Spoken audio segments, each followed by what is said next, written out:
These are the most unstoppable players in NBA history. What do you do with a player so dominant? The league has to change the rules just to make the game fair. You get Wilt Chamberlain, standing 7'1", weighing 275 pounds. Wilt wasn't just a basketball player, he was a force of nature. In the 1961-62 season, he averaged 50.4 points and 25.7 rebounds for the season. Let that sink in. That's not a hot streak. That's not a few games. That was 80 games of straight-up destruction. And oh, he also averaged 48.5 minutes a night, in a league where games are only 48 minutes long. You do the math. Wilt once dropped 100 points in a single game. That record hasn't been touched since. He once grabbed 55 rebounds in a game against Bill Russell. That record, still untouched. So how did teams respond? They didn't. The league had to step in. They widened the paint, changed the rules for inbounding, banned offensive goaltending, all because of him.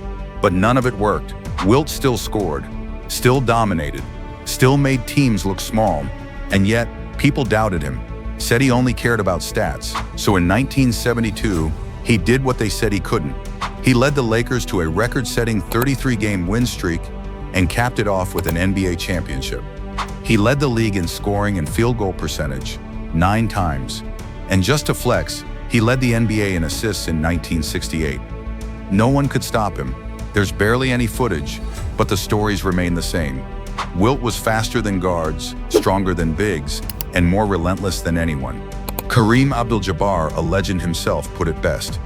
Wilt is the most dominant player I ever saw. Unstoppable wasn't just his reputation, it was his reality. If Wilt was power, Kareem was precision. Kareem Abdul-Jabbar didn't just master the game, he redefined it. With a 7'2" frame, otherworldly footwork, and the most unguardable shot in basketball history, he became the gold standard for sustained dominance. The skyhook, that one move, launched off one leg, high over defenders from either hand, became his signature. It was smooth, elegant, and impossible to block. He didn't rush, he didn't force, he just rose, flicked his wrist, and watched defenders sigh as the net snapped. Across 20 seasons, yes 20, Kareem amassed 38,387 points, a record that stood untouched for nearly 4 decades. 6 MVPs, 6 championships, 19 All-Star selections. He wasn't just great, he was inevitable. But behind that calm presence was a relentless worker. Early in his career with Milwaukee, he was already dominating. By his 3rd season, he had a championship and a Finals MVP. Later in LA, he anchored the Showtime Lakers, a team built on speed, flair, and fast breaks. While Kareem remained the center of gravity, he aged like fine wine. In his 40s, he was still averaging double digits, still starting in finals games, still hitting the skyhook like clockwork. And off the court, Kareem's voice was just as powerful as his game. An activist, a scholar, a symbol of excellence beyond the hardwood. He wasn't flashy, he wasn't loud, he didn't need to be. He was calculated, clinical, and completely in control. No defender could stop him. No era could faze him. Kareem Abdul-Jabbar didn't just play the position, he elevated it. Some players use height, some use power. Hakeem, he used rhythm. A 7-foot center with the grace of a ballet dancer and the instincts of a grandmaster. Hakeem didn't just play basketball, he composed it. Born in Nigeria, raised on soccer footwork and fast twitch agility, Hakeem brought a global flavor to the NBA. What he lacked in flash, he more than made up for in finesse, timing, and unmatched fundamentals. By the time he retired, he wasn't just a champion, he was the all-time leader in block shots, with 3,830 swats to his name. And here's the kicker, he's the only player in NBA history with 3,000 blocks and 2,000 steals. That's not just rim protection, that's full-court disruption. In 1994, he pulled off the Triple Crown, MVP, Defensive Player of the Year, and Finals MVP. Only Michael Jordan has done that. And in '95, he ran through an entire generation of elite big men. Ewing, Robinson, Shaq, and made each one look like they needed a different profession. When David Robinson won MVP that year, Hakeem took it personally. In the Western Conference Finals, he averaged 35 points and turned the Admiral into a student. And when he met young Shaquille O'Neal in the finals, sweep, dream shake, lesson learned. His signature move, the dream shake, was less of a trick and more of an experience. One fake, two spins, step through, and soft release. Defenders didn't bite, they vanished. Double teams didn't work. He passed out of them. Switches didn't help. He'd shoot over or dance around you. Every move was read, react, repeat. There was no wasted motion, just a masterclass. Over 26,000 points, over 13,000 rebounds, more steals than Dwayne Wade, and a game that modern bigs still study like scripture. Kobe trained with him. LeBron studied him. Dwight Howard sought him out. Because Hakeem didn't just dominate, he made it look flawless. He was a big man with guard-like finesse and a mind 3 plays ahead. And when the Rockets needed him most, he delivered with style, with calm, with greatness. Hakeem the Dream wasn't just unstoppable, he was untouchable. Michael Jordan didn't just play basketball, he weaponized it. Every time he stepped onto the court, it wasn't just a game, it was a challenge, a grudge, a hunt. Before the 6 rings, before the shoes, before the icon, Jordan was just a kid getting knocked around by the bad boy Pistons. Triples, elbows, hard fouls. The league tried to beat the greatness out of him. And what did he do? He came back stronger, sharper, meaner. By 1991, he broke through the wall, 3 straight championships. Then at the peak of his power, he walked away. Baseball, retirement. Came back wearing 45 and then 23. 3 more titles, 2 three-peats. No one else has ever done that. Let's talk numbers. 6 championships, 6 finals MVPs, 5 regular season MVPs, 10 scoring titles, 9 all-defensive first teams, 1 defensive player of the year, and not a single Game 7 in the finals. In 1987, he averaged 37.1 points for the season as a shooting guard. In the 93 finals, he dropped 41 points per game, and in 1998, at age 35, he ripped the soul out of Utah one last time. Game 6 crossover, hold the pose, bang.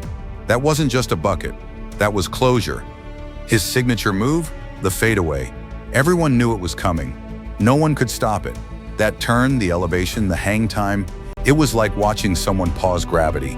He was surgical in the mid-post, feral on the fast break, and absolutely cold-blooded in the clutch. And off the court, he turned the NBA into a global empire. Before MJ, players flew commercial. After MJ, the league flew worldwide. Gatorade, Nike, Hanes, Space Jam. And once Be Like Mike hit airwaves, the NBA didn't just have stars, it had a mythology. He wasn't about friendship, he was about standards. He punched teammates, demanded excellence, and held grudges like trophies. But when the moment came, he never blinked, he owned it. Shaquille O'Neal wasn't just unstoppable, he was inevitable. From the moment he entered the league in 1992, Shaq was different. Not just big, massive, 7'1", 325 pounds, with the speed of a wing and the power of a wrecking ball. By year 3 in Orlando, he was already averaging 29 points and 13 rebounds. But that was just the beginning. When he teamed up with Kobe Bryant in Los Angeles, that's when the earth started shaking. In the 2000 NBA Finals, Shaq didn't just dominate, he devoured. 38 points per game, 16 rebounds, pure devastation. Larry Bird, coaching the Pacers, just shook his head. There was no answer, no scheme, no stop button. You couldn't defend him, so teams tried to foul him. Hack-a-Shaq was born, not because it was smart, but because it was the only option. He couldn't shoot free throws, and it didn't matter. He still led the league in field goal percentage 10 times. Every possession in the post was physics gone wrong for the defender. But here's the part people forget. Shaq had footwork. He wasn't just a bulldozer, he was a dancer in disguise. Drop steps, spins, jump hooks, double him, he dishes it out to shooters, go solo, you're on a poster forever. During the Lakers' three-peat from 2000 to 2002, he averaged 28 and 12 in the playoffs. His 2000 MVP season was nearly unanimous, and it should have been. If not for locker room friction with the front office and Kobe, he might have had 5 or 6 rings. And yeah, he literally broke backboards, tore down entire basket systems, twice. Arenas had backup hoops ready, because when Shaq came to town, destruction wasn't a risk, it was a guarantee. He finished with 4 rings, 3 finals MVPs, and over 28,000 career points. But stats don't tell the full story. Shaq didn't just dominate games, he terrorized them. You didn't guard Shaq, you survived him. Allen Iverson was 6 feet tall, 165 pounds, and he played like he was 10 feet tall and made of fire. He didn't just enter the NBA, he charged in. Rookie year, barely a month in, he crossed up Michael Jordan, the GOAT, and made it look easy. It wasn't disrespect, it was a statement. Iverson wasn't here to fit in, he was here to take over. By year 2, he was dropping 40-point games back to back to back, 9 straight, 50 against Cleveland, 58 against Orlando. No plays drawn up, no super team, just one man, a live dribble, and a whole lot of defenders left in the dust. In 2001, he won League MVP, led the NBA in scoring and steals, took a team that looked like it was built in a scrapyard, all the way to the finals. Game 1 versus the Lakers, 48 points, overtime win, and that step over Tyronn Lue moment? Iconic. That was the only game the Lakers lost that entire postseason. He led the league in scoring 4 times, took more hits than anyone, played more minutes than almost anyone. And he never backed down. Coaches begged him to slow down. He just hit the gas harder. But Iverson wasn't just changing games, he was changing culture. Braids, tattoos, arm sleeves. Now it's normal. Back then, it was revolutionary. The NBA dress code? That was a direct response to AI. He didn't ask to be the face of a movement, he became it. He didn't have 5 rings, he didn't need them, because every player who lined up against him, and every kid watching from the bleachers, knew one thing: Allen Iverson went harder than anybody. And when he stepped on the court, he played like every possession was his last breath. Unstoppable, he defined it. Kobe Bryant didn't chase greatness, he demanded it. Straight out of high school in 1996, he landed in Los Angeles, 17 years old, fearless and already thinking 20 years ahead. He wasn't just trying to make the league, he was aiming to own it. By age 22, he had 3 rings next to Shaquille O'Neal. But when Shaq left, that's when Kobe really showed the world who he was. In 2006, he dropped 81 points in a single game, second highest in NBA history. No overtime, no stat padding, no super team, just cold-blooded precision. He had 4 60-point games in that season alone. That wasn't a scoring run, that was a scoring takeover. People said he couldn't win without Shaq, so he won back-to-back titles with Pau Gasol, made 3 straight finals appearances, and in 2010, he beat the Celtics in a brutal 7-game war. Game 7, 15 rebounds. Bad shooting night, but a refuse-to-lose mentality. That was Kobe. His game, all detail. Footwork copied from Jordan. Shot selection honed through hours of film. Fadeaways that felt like death sentences. You knew what he was about to do, and you still couldn't stop it.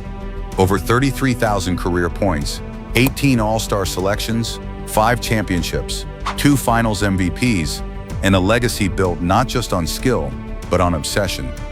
Tore his Achilles in 2013, refused help, walked to the free throw line, sank both shots, walked off. 3 years later, in his final game, 37 years old, he dropped 60 points. Not a tribute, not a farewell, a performance.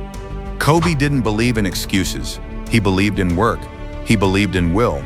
And he expected everyone around him to rise with him or get left behind.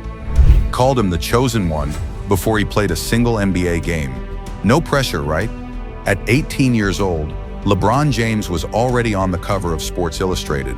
By his rookie season, he was averaging 20 points, 5 rebounds, and 5 assists straight out of high school. But that was just the beginning. By year 5, he had dragged a Cleveland Cavaliers roster, held together with duct tape and role players all the way to the NBA Finals. And over the next 2 decades, he became the most complete basketball machine the game has ever seen. LeBron isn't just the NBA's all-time leading scorer. He's also top 5 in assists. That's not just greatness, that's sustained excellence. Year after year from 2003, he's played in 10 NBA Finals, including 8 in a row from 2011 to 2018. And in 2016, he gave Cleveland something it had waited 52 years for, a championship. Down 3-1 to the 73-win Golden State Warriors, LeBron took over. He averaged nearly a triple-double for the series, blocked the shot, that legendary chase down on Andre Iguodala, then hit the go-ahead free throw in Game 7. Series over, legacy sealed. LeBron's game is everything in one package. 6'9", 250 pounds, can run the offense, guard all 5 positions, drive through you or pull up from deep. He led the league in assists, shot over 50% for multiple seasons, hit playoff buzzer beaters more than Jordan and Kobe combined. Every team he's joined, instant contender. Every time people doubted him, he answered with dominance. Wade, Bosh, Kyrie, AD. He's played with stars, but he's always been the engine. 2 decades in, he's still putting up over 25 points a night, outplaying players who were toddlers when he won his first MVP. He didn't just meet expectations, he rewrote them. LeBron James didn't just live up to the hype, he surpassed it, and he's still going. Steph Curry didn't just change the NBA, he rewired it. When he entered the league in 2009, scouts said he was too small, too skinny, injury-prone, couldn't defend. By 2015, he was MVP. By 2016, he was the first unanimous MVP in NBA history. And today, he's the greatest shooter the game has ever seen. By miles. In that 2015-2016 season, he averaged 30.1 points, led the league in steals, hit over 45% from 3, and dropped 402 three-pointers in a single season. A record so outrageous, people thought it was a glitch. Defenses tried everything. Traps at half-court, switching bigs, face-guarding him off-ball. Didn't matter. His range, 35-40 feet. His release, too fast to contest. His confidence, borderline unfair. And he didn't need the ball to be deadly. Off the ball, he's a blur, sprinting through screens, relocating, cutting, vanishing from defenders, only to pop out exactly where he needs to be. And when he launches, it's like watching a magician perform the same trick over and over, and still wondering how it's possible. He's a 4-time champion, 6 finals appearances, the all-time leader in three-pointers made and counting.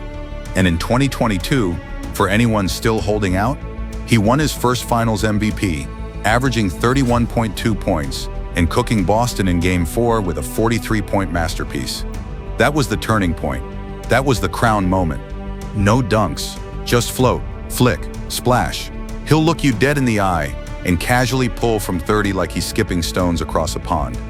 And the worst part for defenders, you know it's going in. Steph Curry didn't just break records, he broke logic. Kevin Durant is a glitch in the basketball matrix, 7 feet tall with the handle of a point guard and the jumper of a sniper. From the moment he stepped onto an NBA court in 2007, the message was clear: you can't guard this. By year 3, he was the youngest scoring champion in league history, averaging 30.1 points per game. Then he did it again, and again, and again, 4 scoring titles in 5 years. But what makes KD truly unstoppable? He doesn't need space, he creates it with one dribble and a smooth, high-arcing pull-up that no defender on earth can block. Contesting his shot is a courtesy. The ball's already gone. He's joined the exclusive 50-40-90 club, shooting over 50% from the field, 40% from 3, and 90% from the line, and made it look like a warm-up drill. There is no weak spot, no bad shot, no comfort zone for defenders. You blink, he's already rising. You close out, it's too late. You foul him, he still hits. In 2016, after falling short in OKC, Durant made the controversial move to Golden State. Critics exploded, but KD, he delivered. In the 2017 finals, he averaged 35.2 points, shot 55%, and buried a dagger 3 in LeBron's face in Game 3. He did the same thing the next year. Back-to-back titles, back-to-back finals MVPs. No debate. Even after tearing his Achilles in 2019, one of the worst injuries in sports, he came back 2 years later and instantly started dropping 29 a night. No decline, no rust, just buckets. In 2021, with Kyrie injured and Harden limping, he played all 48 minutes in Game 5 against the Bucks, dropped 49 points, 17 rebounds, 10 assists. Then in Game 7, he hit a shot so perfect they thought it won the game. His foot was just barely on the line. Kevin Durant doesn't need the spotlight. He doesn't need momentum, he just needs the ball, a little space, and half a second. When Giannis entered the NBA in 2013, he was raw, skinny, unknown, just a lanky 18-year-old from Greece with flashes of potential. By 2021, he was an NBA champion, Finals MVP, and the most terrifying physical force in basketball. No shortcuts, No super team, just year after year of grind, growth, and absolute commitment to getting better. By age 26, Giannis had already won 2 league MVPs, a Defensive Player of the Year, and an All-Star Game MVP. And still, he wasn't done evolving. He doesn't dominate with flash. He dominates with force. 3 dribbles from half court, 1 Euro step through traffic, 1 thunderous dunk with defenders hanging on for dear life. In the 2021 NBA Finals, he put up 35.2 points, 13.2 rebounds, and 5 blocks in the closeout game. Oh, and he went 17 for 19 from the free throw line. After being mocked for weeks, that wasn't just a performance. That was a legacy delivery. He gave Milwaukee its first title in 50 years. No big market, no drama, just work.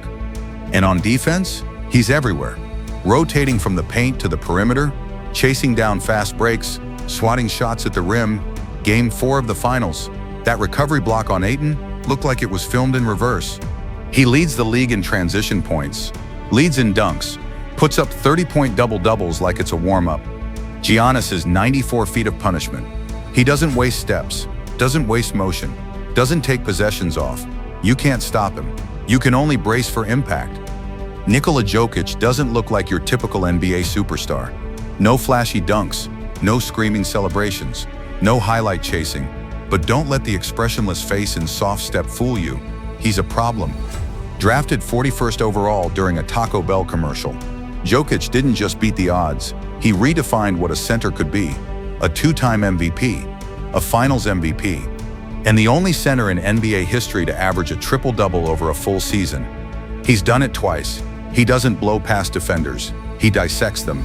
Every possession is a puzzle, and he's already solved it. One-handed bounce pass, no-look lob, full-court outlet off a rebound right into a shooter's pocket. In 2023, during the Nuggets title run, he averaged 30 points, 13.5 rebounds, and 9.5 assists on 54, 46, 79 shooting splits. That's not just efficient, that's surgical. In the 2023 NBA Finals, he led everyone in points, rebounds, and assists across the entire postseason. That's never happened before in league history. He doesn't talk trash, doesn't chase headlines, but his game, unforgettable. Pick and rolls become art. Backdoor cuts become layups. Defensive breakdowns become punishment. He's not fast, he's not flashy, he's just always right. Nikola Jokic isn't loud, he's just unstoppable on his own terms. And there you have it, every unstoppable NBA legend, broken down. Now it's your turn. If you could build a team around just one of these players in their absolute prime, who are you taking first? Drop your picks in the comments. Don't forget to leave a like, subscribe, and turn on the notification bell for more NBA Explained videos like this one.